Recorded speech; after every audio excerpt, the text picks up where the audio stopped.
my point is, the sooner you go through your seasons of isolation, the more valuable it is for you, for your future, who you're meant to become. Because you actually find yourself. Like, you actually find yourself in those seasons. So you don't have to waste time in the rat race. You don't have to waste time in the cesspool of people and lost emotions and lost identity and trying to fix. Like, you'll have direction in your life. And with direction, it'll ultimately save you time, because you don't waste time going in circles. You know whose you are. Come on, somebody. You know who you are. And most importantly, you know what you're here, like, you know your purpose, if you want to use that word. You know what you're here to do, like what I want to do. And if you do what you have to do when you need to do it with discipline, you'll eventually be able to do what you want to do when you want to do it without the acclaim or the input of anybody else, because you can do what you want. I got one last thing. This is probably the most exclusive clip. I got a couple of guys that I still stay tapped into, whether married or not, whatever the case may be, from my younger days in different seasons.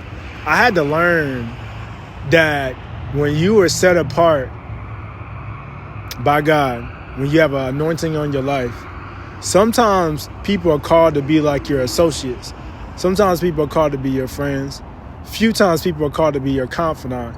But more often than not, people are called for you to disciple them.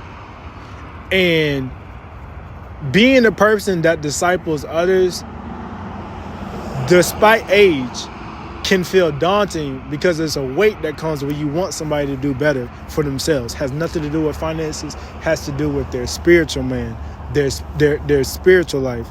And you're called to feed them, not always be fed. That's challenging. I had to learn that if God has given you a mantle, then that means you are providing a table which some folks will come and feed off of. But I can't be upset when it's time for them to pick up their plate and walk away from the table. And what I've learned, and what I continue to learn, is that I can't feel bad when somebody's done eating and it's their time to go. We don't get to possess people, friendships, relationships. We don't own anything. We only get to experience. And when that experience and when that time and when that season is over, folks got to go. That works vice versa. Because it's not just the person coming eating off of the table. It's also who you provide to that table and who you let in.